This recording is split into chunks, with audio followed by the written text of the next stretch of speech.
Incredible Story Manipur na ngasisu aigi nuksiraba viewersinggidamak 2024 da release tawkhiba English horror movie Bijel gi movie puduna laksari fare adudi mayam movie asigi rating amadi movie asida saktam langlibi movie asigi samlapa wari kari amata pandabi movie romda oina mai onsilasi wari asi aina pathokjarapa matamda wahi wata soiba amadi asoi aran kaya marum ama yaurabasu mayamda ngakpiu haibo wafam thamjari Mox Play India ki khwaidagi thajaningai oiraba mafam amani masibu Kausani Mukherjee nasu represent tawri ngasi mak join tawsanba matamda Mox Play dagi lupa chani amadi Facebook ta reward piba matamda lupa chani amaga su fangani samaga maifu % IPL bonus oina lising ahum amadi nangi favorite masana jelly dagi ahanba deposit tawba matamda chamaga yankai % amasu fangani nungtigi spin tawduna leaderboard ta kakhatuna hapta khudingi lising train thoiga charted amadi free da lising amaga chamaga tarasu spin fangbiyu jelly boxing king masana dagi lemna chaniga kulak spin amadi boost winning kaya amasu fangbiyu ngasimak Mox Play join tawduna affiliate commission oina 50% fawba fangbiyu paisa hapchanba matamdasu yamna thuna amadi secure oina UPI amadi bank amai hatadagi yari comment yauriba link asidagi Mox Play download tawduna lupa chamri amasu free da fangbiyu aduga ngasidagi winning kaya ama tawrasi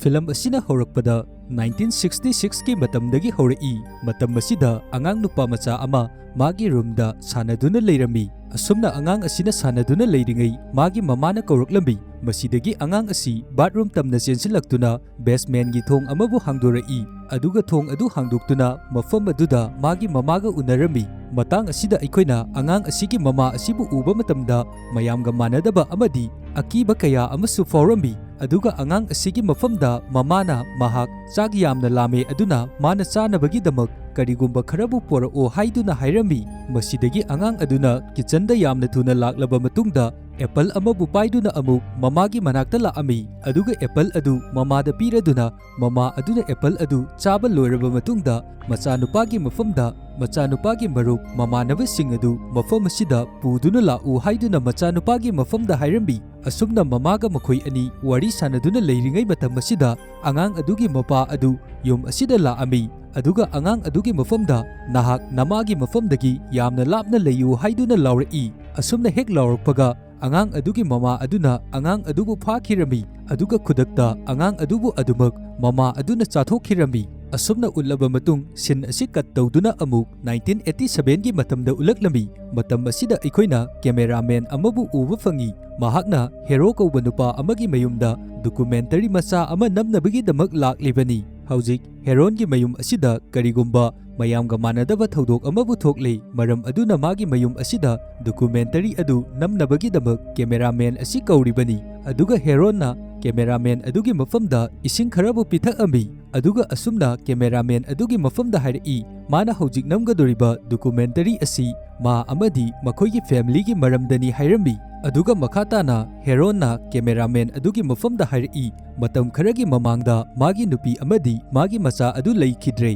adubu miyamnadi magi nupi amadi machana leikhidreba adu mana maram oidunani haiduna adumak khallaga leiribani masi pumnamak asi miyamgi mafamda asengba adu herona khanghanba pami maram asigi damak magi damak documentary ama namnabagi damak cameraman asi mafam asida kauribani aduga mihatpa asi mahak natte haiba miyam pumbada loina khanghanba adu herona pami masidagi cameraman adugi mafamda documentary asibu namthaba haunabagi damak herona paisa kharabu pirambi masidagi cameraman adunasu magi camera sing adu setup tawba loiraba matungda herona table amada famduna documentary adu namnabagi damak mahak wangangba horaklambi matam masida herona asumna hairaklambi magi nupi amadi machana leikhidaba numit adu aduki matik yamna angakpa amadi kiningai oiba thodok amaga loinana makhoi ani adu leikhidabani adubu numit aduda magi nupi amadi macha adu mana hatkibadi nati masi pumnamak asi asengba khanghanabagi damak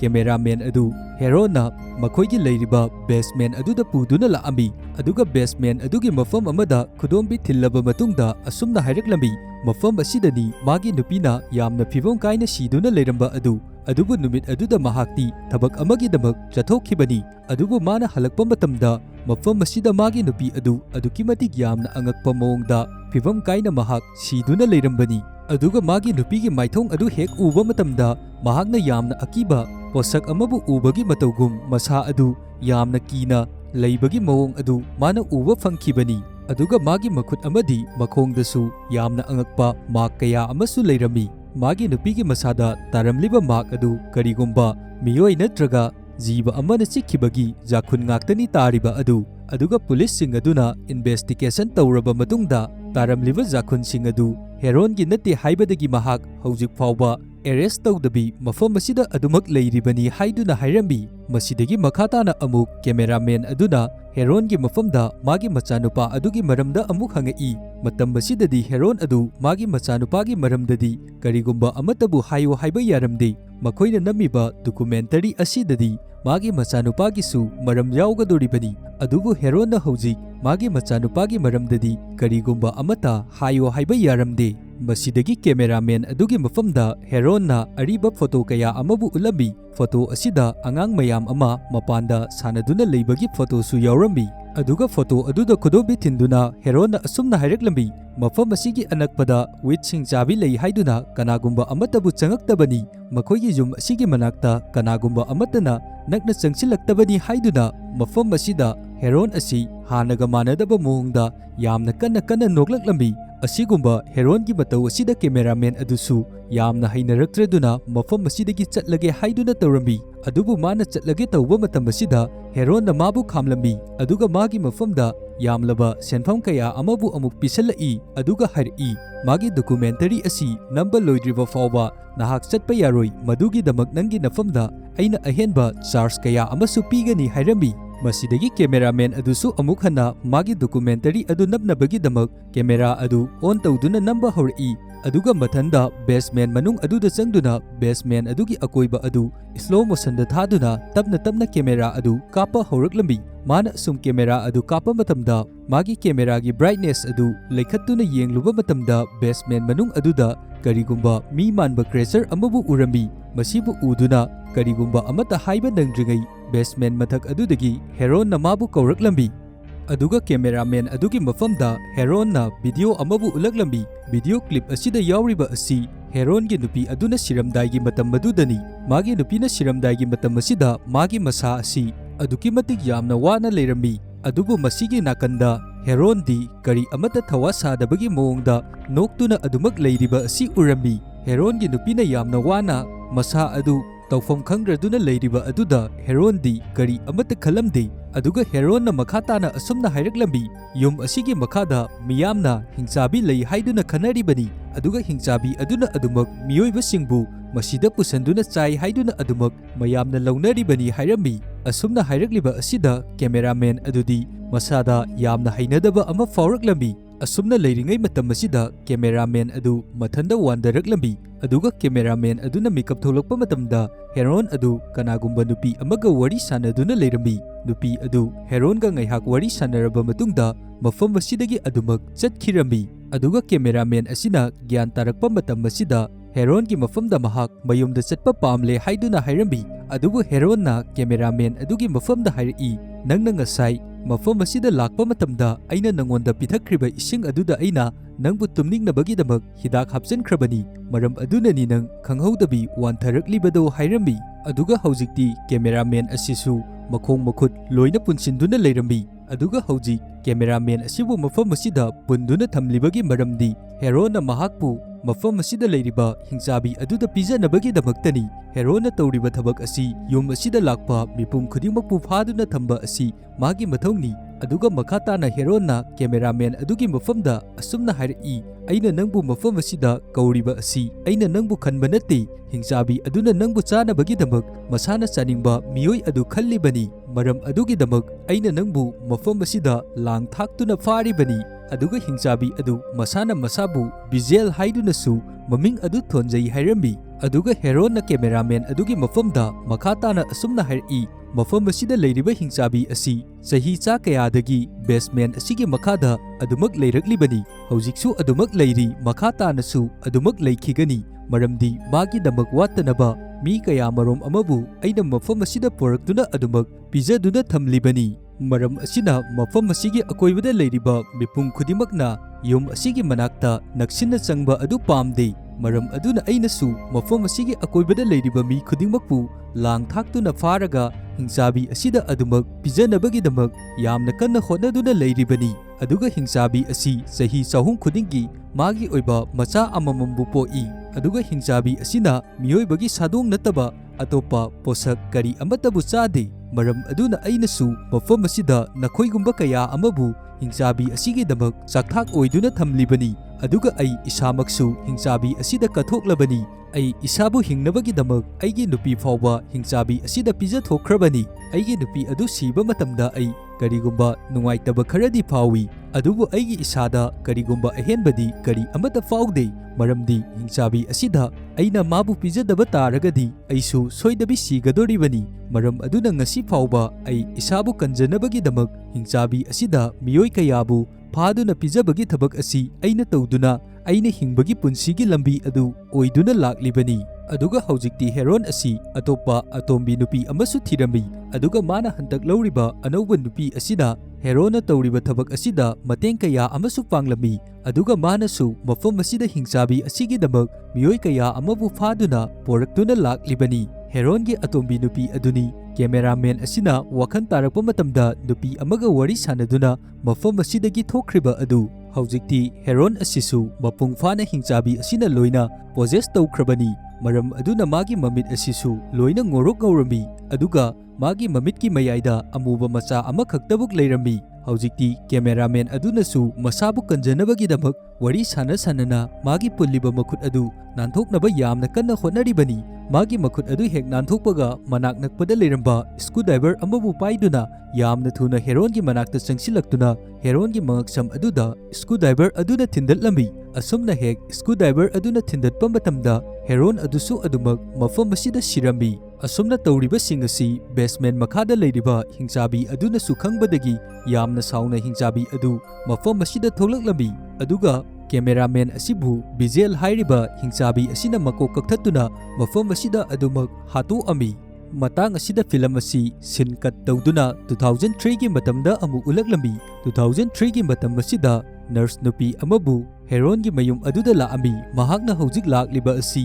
herongi nupi atombi adu yamna kanna naduna leire. Maram aduna magidamak caretaker oinabagidamak laklibani. Haujikti yum asida heron na sikraba matung herongi nupi asi adumak makhatana leihoribani. Aduga nurse nupi asisu kari amata yum asida kari thoi haiba khangdabi herongi nupi asonbi asibu mateng pangnabagidamak laklibani. Aduga haujik lakliba nurse asina laktringaigi mamang yum asida Carlot Kobi nupi amasu caretaker oiduna leiramlibani. Adubu mahakti adumak yum asibu thadoktuna chenkhre. Kari marunggidamak mahak yum asibu thadoktuna chenkribano haiba kanagumba amatanadi khangba ngamdribani. Aduga mahakpu mafam kadaida leikhre haiba kanagumba amatanasu thiba fangde. Aduga Carlot hairiba nupi asi herongi nupi atombi aduna visual hairiba Hingchabi asida kathoktuna mahakpu pijathoambasu yaribani. Adubu masigi chapchaba asengbadi kanagumba amatanasu khangba kari amata ngamde. Nurse nupi aduna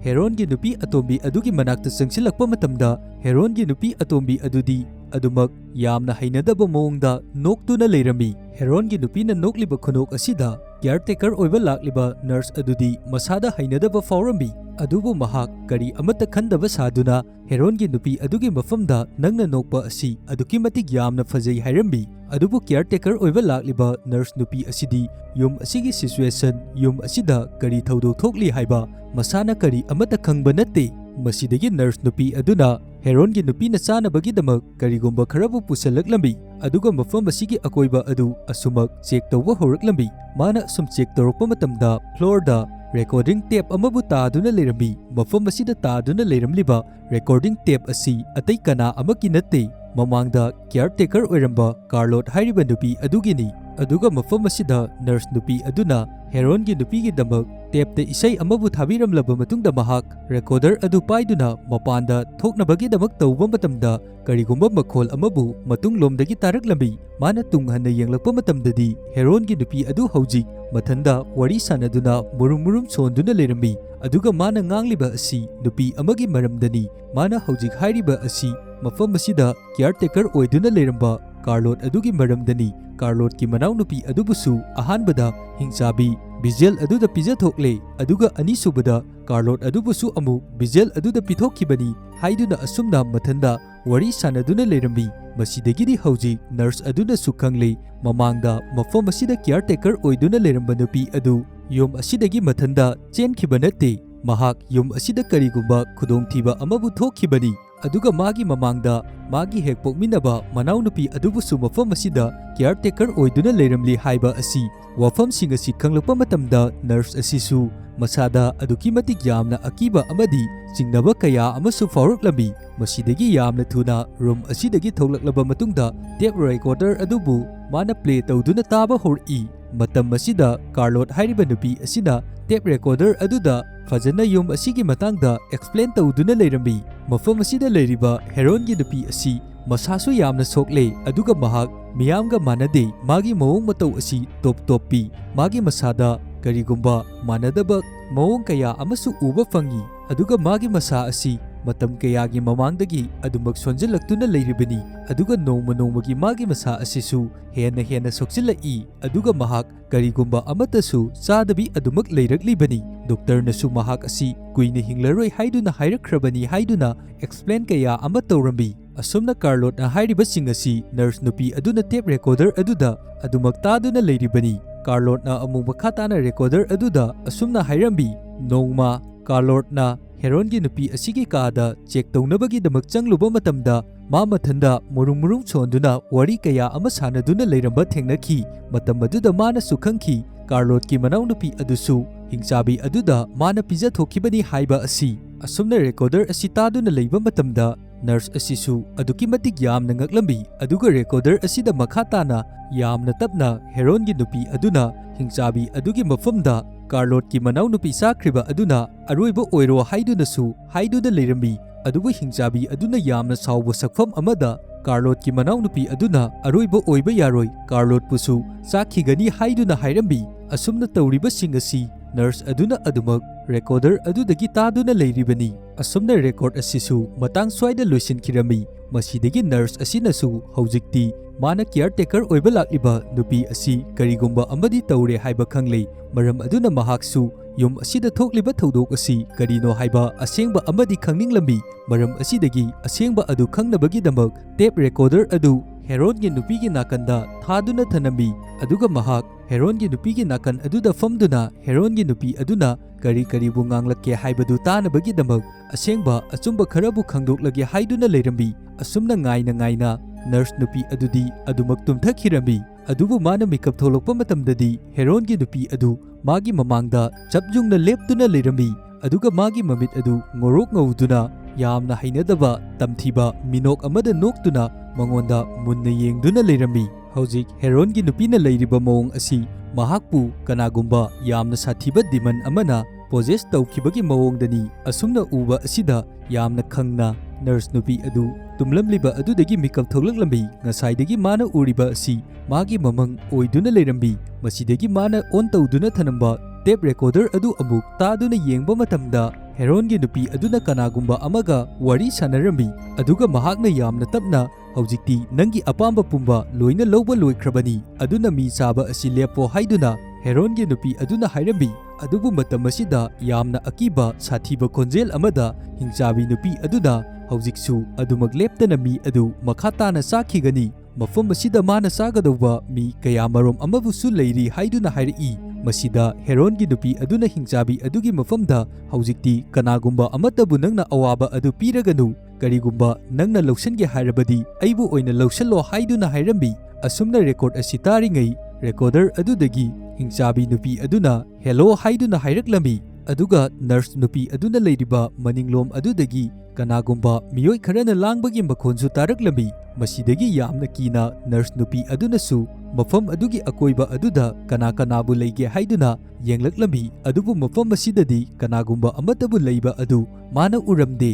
ꯃꯁꯤꯗꯒꯤ ꯃꯥꯅ ꯑꯗꯨꯝ ꯀꯔꯤꯕꯨ ꯂꯩꯔꯤꯕꯅꯣ ꯍꯥꯏꯕꯗꯨ ꯑꯁꯦꯡꯕ ꯈꯪꯂꯒꯦ ꯍꯥꯏꯗꯨꯅ ꯂꯥꯛꯄ ꯃꯇꯝꯗ ꯕꯦꯁꯃꯦꯟ ꯃꯅꯨꯡ ꯑꯗꯨꯗ ꯆꯪꯂꯛꯂꯝꯃꯤ꯫ ꯕꯦꯁꯃꯦꯟ ꯃꯅꯨꯡ ꯑꯗꯨꯗ ꯃꯥꯅ ꯆꯪꯂꯛꯄ ꯃꯇꯝꯗ ꯉꯁꯥꯏ ꯐꯃꯨꯡꯗ ꯍꯤꯞꯇꯨꯅ ꯂꯩꯍꯧꯕ ꯍꯦꯔꯣꯟꯒꯤ ꯅꯨꯄꯤ ꯑꯗꯨꯅ ꯀꯅꯥ ꯂꯩꯒꯦ ꯃꯥꯕꯨ ꯑꯃꯨꯛꯇ ꯀꯟꯕꯤꯌꯣ ꯍꯥꯏꯗꯨꯅ ꯌꯥꯝꯅ ꯀꯟꯅ ꯂꯥꯎꯕꯒꯤ ꯈꯣꯟꯖꯦꯜ ꯑꯗꯨ ꯇꯥꯔꯛꯂꯝꯃꯤ꯫ ꯑꯗꯨꯒ ꯃꯥꯅ ꯑꯗꯨꯝ ꯕꯦꯁꯃꯦꯟ ꯃꯅꯨꯡ ꯑꯗꯨꯗ ꯆꯪꯂꯛꯄ ꯃꯇꯝꯗꯗꯤ ꯀꯥꯔꯂꯣꯠ ꯑꯃꯗꯤ ꯃꯥꯒꯤ ꯃꯅꯥꯎꯅꯨꯄꯤꯒꯤ ID ꯀꯥꯔꯗ ꯑꯗꯨ ꯃꯐꯝ ꯑꯁꯤꯗ ꯇꯥꯗꯨꯅ ꯂꯩꯔꯝꯂꯤꯕ ꯑꯗꯨ ꯊꯦꯡꯅꯔꯝꯃꯤ꯫ ꯃꯁꯤꯗꯒꯤ ꯍꯧꯖꯤꯛꯇꯤ ꯃꯥꯅꯁꯨ ꯈꯪꯕ ꯉꯝꯂꯦ ꯑꯗꯨꯗꯤ ꯀꯥꯔꯂꯣꯠ ꯑꯃꯗꯤ ꯃꯥꯒꯤ ꯃꯅꯥꯎꯅꯨꯄꯤ ꯃꯈꯣꯏ ꯑꯅꯤꯃꯛ ꯍꯦꯔꯣꯟꯒꯤ ꯅꯨꯄꯤ ꯑꯁꯤꯅ ꯇꯧꯗꯨꯅ ꯌꯥꯝꯅ ꯇꯝꯊꯤꯔꯕ ꯕꯤꯖꯦꯜ ꯍꯥꯏꯔꯤꯕ ꯍꯤꯡꯆꯥꯕꯤ ꯑꯁꯤꯒꯤ ꯃꯐꯝꯗ ꯄꯤꯖꯊꯣꯛꯈꯤꯕꯅꯤ ꯍꯥꯏꯕ ꯑꯁꯤ꯫ ꯍꯧꯖꯤꯛꯇꯤ ꯍꯦꯔꯣꯟꯒꯤ ꯅꯨꯄꯤ ꯑꯁꯤ ꯕꯤꯖꯦꯜ ꯍꯥꯏꯔꯤꯕ ꯍꯤꯡꯆꯥꯕꯤ ꯑꯁꯤꯅ ꯃꯥꯒꯤ ꯃꯁꯥ ꯄꯨꯝꯕ ꯂꯣꯏꯅ ꯄꯣꯖꯦꯁ ꯇꯧꯈ꯭ꯔꯕꯅꯤ꯫ ꯃꯔꯝ ꯑꯁꯤꯅ ꯃꯐꯝ ꯑꯁꯤꯗ ꯂꯥꯛꯄ ꯃꯤꯑꯣꯏ ꯈꯨꯗꯤꯡꯃꯛ ꯃꯥꯅ ꯂꯣꯏꯅ ꯇꯧꯗꯨꯅ ꯍꯤꯡꯆꯥꯕꯤ ꯕꯤꯖꯦꯜ ꯍꯥꯏꯔꯤba ꯑꯁꯤꯗ ꯄꯤꯖꯊꯣꯛꯂꯤꯕꯅꯤ꯫ ꯍꯧꯖꯤꯛ ꯃꯥꯅ ꯇꯧꯔꯤꯕ ꯊꯕꯛ ꯈꯨꯗꯤꯡꯃꯛ ꯕꯤꯖꯦꯜꯒꯤꯗꯃꯛꯇꯅꯤ꯫ ꯑꯁꯨꯝꯅ ꯂꯩꯔꯤꯉꯩ ꯃꯇꯝ ꯑꯁꯤꯗ ꯅꯔꯁ ꯅꯨꯄꯤ ꯑꯗꯨꯒꯤ ꯃꯇꯨꯡꯗ ꯀꯅꯥꯒꯨꯝꯕ ꯑꯃ ꯂꯦꯞꯇꯨꯅ ꯂꯩꯕꯒꯤ ꯁꯥꯎꯝ ꯑꯗꯨ ꯃꯥꯒꯤ ꯃꯁꯥꯗ ꯐꯥꯎꯔꯝꯃꯤ꯫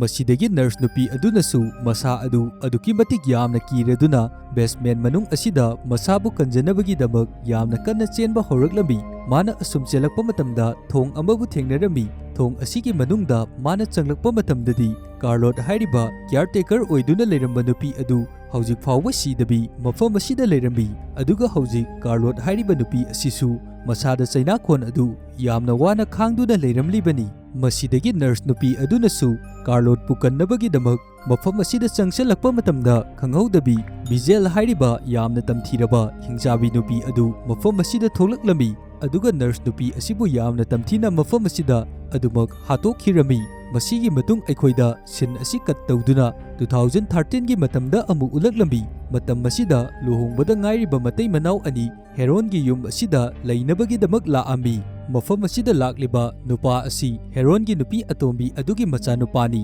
ꯑꯗꯨꯒ ꯃꯍꯥꯛ ꯍꯧꯖꯤꯛ ꯌꯨꯝ ꯑꯁꯤꯗ ꯂꯩꯅꯕꯒꯤꯗꯃꯛ ꯃꯥꯒꯤ ꯅꯨꯄꯤ ꯅꯣꯕꯥꯒ ꯂꯣꯏꯅꯗꯨꯅ ꯂꯥꯛꯂꯤꯕꯅꯤ꯫ ꯑꯗꯨꯕꯨ ꯅꯨꯄꯥ ꯑꯁꯤꯅꯗꯤ ꯃꯈꯣꯏꯒꯤ ꯌꯨꯝ ꯑꯁꯤ ꯌꯣꯟꯊꯣꯛꯈꯤꯕ ꯄꯥꯝꯂꯝꯃꯤ꯫ ꯑꯗꯨꯕꯨ ꯅꯣꯕꯥꯅꯗꯤ ꯌꯨꯝ ꯑꯁꯤꯗ ꯑꯗꯨꯃꯛ ꯂꯩꯗꯨꯅ ꯃꯈꯣꯏꯒꯤ ꯑꯣꯏꯕ ꯃꯆꯥ ꯑꯃꯕꯨ ꯄꯥꯝꯃꯤ꯫ ꯑꯗꯨꯕꯨ ꯃꯆꯥ ꯂꯩꯕ ꯍꯥꯏꯕꯁꯤ ꯅꯨꯄꯥ ꯑꯁꯤꯅꯗꯤ ꯀꯔꯤ ꯑꯃꯠꯇ ꯄꯥꯝꯂꯝꯗꯦ꯫ ꯃꯔꯝ ꯑꯁꯤꯗꯒꯤ ꯅꯣꯕꯥ ꯑꯃꯗꯤ ꯃꯥꯒꯤ ꯅꯨꯄꯥ ꯃꯈꯣꯏ ꯑꯅꯤ ꯃꯇꯝ ꯆꯨꯞꯄꯒꯤ ꯑꯣꯏꯅ ꯑꯉꯥꯡꯒꯤ ꯃꯔꯝꯗ ꯈꯠꯅꯗꯨꯅ ꯂꯩꯔꯝꯃꯤ꯫ ꯅꯣꯡꯃꯒꯤ ꯅꯨꯃꯤꯠ ꯑꯃꯗ ꯅꯣꯕꯥ ꯑꯗꯨ ꯃꯊ꯭ꯋꯥꯏ ꯌꯥꯝꯅ ꯅꯨꯡꯉꯥꯏꯇꯕꯤ ꯃꯥꯒꯤ ꯐꯃꯨꯡ ꯑꯗꯨꯗ ꯍꯤꯞꯇꯨꯅ ꯂꯩꯔꯝꯃꯤ꯫ ꯑꯁꯨꯝꯅ ꯂꯩꯔꯤꯉꯩ ꯃꯇꯝ ꯑꯁꯤꯗ ꯃꯥꯒꯤ ꯐꯃꯨꯡ ꯃꯈꯥꯗꯒꯤ ꯀꯔꯤꯒꯨꯝꯕ ꯃꯈꯣꯜ ꯑꯃꯕꯨ ꯇꯥꯔꯛꯂꯝꯃꯤ꯫ ꯃꯁꯤꯗꯒꯤ ꯃꯍꯥꯛꯁꯨ ꯀꯔꯤꯅꯣ ꯍꯥꯏꯕ ꯑꯗꯨ ꯌꯦꯡꯅꯕꯒꯤꯗꯃꯛ ꯐꯣꯟꯒꯤ ꯐ꯭ꯂꯥꯁ ꯑꯗꯨ ꯀꯥꯞꯇꯨꯅ ꯐꯃꯨꯡ ꯃꯈꯥ ꯑꯗꯨꯗ ꯌꯦꯡꯂꯛꯂꯝꯃꯤ꯫ ꯑꯗꯨꯕꯨ ꯃꯥꯅ ꯌꯦꯡꯂꯛꯄ ꯃꯇꯝꯗꯗꯤ ꯀꯔꯤꯒꯨꯝꯕ ꯑꯃꯠꯇꯕꯨ ꯂꯩꯕ ꯎꯔꯝꯗꯦ꯫ ꯃꯁꯤꯗꯒꯤ ꯅꯥꯀꯜ ꯑꯃꯔꯣꯝꯗꯒꯤ ꯑꯃꯨꯛ ꯌꯦꯡꯂꯛꯄ ꯃꯇꯝꯗꯗꯤ ꯑꯇꯣꯞꯄ ꯅꯥꯀꯜ ꯑꯃꯔꯣꯝꯗꯨꯗ ꯀꯅꯥꯒꯨꯝꯕ ꯃꯤꯑꯣꯏ ꯑꯃꯕꯨ ꯂꯦꯞꯇꯨꯅ ꯂꯩꯔꯤꯕ ꯑꯁꯤ ꯎꯔꯝꯃꯤ꯫ ꯑꯗꯨꯕꯨ ꯃꯥꯅ ꯎꯔꯤꯕ ꯑꯁꯤ ꯐꯃꯨꯡ ꯃꯈꯥꯗꯒꯤ ꯌꯦꯡꯕ ꯑꯣꯏꯕꯅ ꯃꯤꯑꯣꯏ ꯑꯗꯨ ꯀꯅꯥꯅꯣ ꯍꯥꯏꯕ ꯆꯞ ꯆꯥꯕꯗꯤ ꯈꯪꯗꯦ꯫ ꯃꯤꯑꯣꯏ ꯑꯗꯨꯒꯤ ꯃꯈꯣꯡ ꯈꯛꯇꯃꯛ ꯅꯣꯕꯥꯅ ꯎꯕ ꯐꯪꯂꯤꯕꯅꯤ꯫ ꯑꯁꯨꯝꯅ ꯎꯕ ꯃꯇꯝ ꯑꯁꯤꯗ ꯅꯣꯕꯥ ꯑꯗꯨꯛꯀꯤ ꯃꯇꯤꯛ ꯌꯥꯝꯅ ꯄꯥꯈꯠꯂꯗꯨꯅ ꯀꯅꯥꯅꯣ ꯂꯦꯞꯂꯤꯕꯁꯦ ꯍꯥꯏꯗꯨꯅ ꯃꯊꯛꯂꯣꯝꯗ ꯌꯦꯡꯈꯠꯂꯛꯄ ꯃꯇꯝꯗꯗꯤ ꯀꯅꯥꯒꯨꯝꯕ ꯑꯃꯠꯇꯕꯨ ꯃꯐꯝ ꯑꯗꯨꯗ ꯂꯩꯔꯝꯗꯦ꯫ ꯑꯗꯨꯒ ꯑꯃꯨꯛ ꯃꯥꯅ ꯐꯃꯨꯡ ꯃꯈꯥ ꯑꯗꯨꯗꯒꯤ ꯌꯦꯡꯕ ꯃꯇꯝꯗꯅ ꯃꯤꯑꯣꯏ ꯑꯗꯨ ꯃꯥꯒꯤ ꯐꯃꯨꯡ ꯑꯗꯨ ꯇꯞꯅ ꯇꯞꯅ ꯆꯪꯁꯤꯜꯂꯛꯂꯝꯃꯤ꯫ ꯑꯗꯨꯒ ꯐꯃꯨꯡ ꯃꯊꯛ ꯑꯗꯨꯗ ꯀꯥꯈꯠꯈꯤꯔꯝꯃꯤ꯫ ꯑꯁꯨꯝꯅ ꯇꯧꯕ ꯑꯁꯤꯗ ꯅꯣꯕꯥ ꯑꯗꯨꯛꯀꯤ ꯃꯇꯤꯛ ꯌꯥꯝꯅ ꯀꯤꯔꯝꯃꯤ꯫ ꯑꯗꯨꯒ ꯃꯍꯥꯛ ꯃꯤꯡꯁꯦꯟꯗ ꯌꯦꯡꯕ ꯃꯇꯝꯗ ꯃꯥꯒꯤ ꯃꯁꯥ ꯑꯗꯨ ꯌꯥꯝꯅ ꯑꯉꯛꯄ ꯑꯃꯗꯤ ꯑꯀꯤꯕꯁꯨ ꯃꯊꯟꯇ ꯐꯥꯎꯖꯔꯝꯃꯤ꯫ ꯃꯔꯝꯗꯤ ꯅꯣꯕꯥ ꯑꯃꯗꯤ ꯃꯥꯒꯤ ꯅꯨꯄꯥ ꯃꯈꯣꯏ ꯑꯅꯤꯃꯛ ꯃꯃꯥꯡꯗ ꯍꯦꯔꯣꯟꯗ ꯇꯧꯈꯤꯕ ꯑꯗꯨꯒꯨꯝꯅ ꯃꯥꯒꯤ ꯃꯃꯤꯠ ꯑꯗꯨ ꯑꯉꯧꯕ ꯉꯥꯛꯇ ꯉꯥꯏꯗꯨꯅ ꯃꯌꯥꯏꯗ ꯑꯃꯨꯕ ꯃꯆꯥ ꯑꯃꯈꯛ ꯌꯥꯎꯗꯨꯅ ꯂꯩꯔꯝꯃꯤ꯫ ꯃꯁꯤꯅ ꯇꯥꯛꯄꯗꯤ ꯃꯐꯝ ꯑꯁꯤꯗ ꯂꯩꯔꯤꯕ ꯕꯤꯖꯦꯜ ꯍꯥꯏꯔꯤꯕ ꯍꯤꯡꯆꯥꯕꯤ ꯑꯁꯤꯅ ꯃꯇꯩ ꯃꯅꯥꯎ ꯃꯈꯣꯏ ꯑꯅꯤꯕꯨꯁꯨ ꯀꯟꯇ꯭ꯔꯣꯜ ꯇꯧꯈ꯭ꯔꯦ ꯍꯥꯏꯕꯅꯤ꯫ ꯃꯊꯪꯒꯤ ꯅꯣꯡꯉꯥꯜꯂꯛꯄ ꯃꯇꯝꯗ ꯅꯣꯕꯥꯅ ꯃꯥꯒꯤ ꯅꯨꯄꯥ ꯑꯗꯨ ꯃꯐꯝ ꯑꯁꯤꯗ ꯂꯩꯔꯝꯕ ꯊꯦꯡꯅꯔꯝꯗꯦ꯫ ꯃꯁꯤꯗꯒꯤ ꯌꯨꯝ ꯑꯗꯨꯒꯤ ꯑꯀꯣꯏꯕꯗ ꯃꯥꯒꯤ ꯅꯨꯄꯥ ꯑꯗꯨꯕꯨ ꯊꯤꯔꯛꯄ ꯃꯇꯝꯗ ꯊꯤꯕ ꯐꯪꯗꯕꯗꯒꯤ ꯕꯦꯁꯃꯦꯟ ꯃꯅꯨꯡ ꯑꯗꯨꯗ ꯀꯨꯝꯂꯛꯂꯝꯃꯤ꯫ ꯑꯗꯨꯒ ꯕꯦꯁꯃꯦꯟ ꯃꯅꯨꯡ ꯑꯗꯨꯗ ꯃꯥꯒꯤ ꯅꯨꯄꯥ ꯑꯗꯨꯕꯨ ꯂꯩꯕ꯭ꯔꯥ ꯍꯥꯏꯗꯨꯅ ꯑꯗꯨꯝ ꯌꯦꯡꯂꯛꯄ ꯃꯇꯝꯗ ꯉꯁꯥꯏ ꯅꯔꯁ ꯅꯨꯄꯤ ꯑꯗꯨꯅ ꯊꯦꯡꯅꯈꯤꯕ ꯊꯣꯡ ꯑꯗꯨꯕꯨ ꯊꯦꯡꯅꯔꯝꯃꯤ꯫ ꯊꯣꯡ ꯑꯗꯨꯒꯤ ꯃꯅꯨꯡꯗ ꯆꯪꯂꯛꯄ ꯃꯇꯝꯗꯗꯤ ꯑꯉꯥꯡ ꯄꯣꯛꯄꯗ ꯉꯥꯏꯔꯤꯕ ꯑꯃꯕꯨ ꯂꯩꯔꯤꯕ ꯑꯗꯨ ꯅꯣꯕꯥꯅ ꯎꯔꯝꯃꯤ꯫ ꯃꯁꯤꯗꯒꯤ ꯅꯣꯕꯥꯁꯨ angang adubu uba matamda yamna haraurambi maramdi mana mamangdagi angang amabu pamduna laklibani hojikti mahaki macha ama fangle haiduna macha makni khanduna angang adubu pamkhalaba matungda mabuk pithaktuna leirambi asumna leiringai matam basida nobagi nupa adusu changlaklambi aduga nobana tawramliba adu uba matamda mahak aduki matik yamna ngaklambi nobanadi angang amani haiduna mabuk pithaktuna leiriba adu hawdong asiba ama oiduna leirambi masidagi yamna thuna nobagi nupa aduna nobana pamliba hawdong asiba adubu lawduna langthokambi asumna magi nupana tawrakliba asida nobadi aduki matik yamna sawningba amadi nungaitabusu fawrambi aduga magi mamitadi hawjik fawba adumak mana pamluriba adu hawdong ama oina ude angang macha ama oina adumak uduna leiribani tawriba khudimak asi hingchabi bijel aduna possess tawduna nobagi mamita adumak uhallibani tawriba khudimak asi hingchabi aduna makhoi anibusu magi khulai oina sijananabagi hawjiksu tawribani matam kuina yom asida kana amata leiraktabadagi hingchabi asigi mateng pangbinaba kana amatabu leiraktrabani adubu hawjikti nobagi matay manaw asi lakpa matamda hingchabi asi magi oiba khulai oinaba mi lakle haiduna aduki matik yamna harauribani aduga hanagi matawgum makhoi anibusu control tawnaba adumak honaduna leiribani masidagi nobagi nupa aduna video clip amabu yengba matamda mahak yamna angakpa fawrambi aduga video clip adudagi noba amadi makhoi ani numidangi matam aduda punkhi haiba asi mana khanglambi adubu tasengnamakidi mahak nobaga numidangi matam aduda punkhi haiba masa fawba kari amata khangdribani aduga video clip aduda makhoi anigi mamit pumba hingchabi aduna possess tawkhibagi ngorok ngawduna leiriba adusu video asidagi loina urami masidagidi hawjik nobagi nupa asina yum asida karigumba kharadi thoe haiba asi khanglambi maram asidagi mahak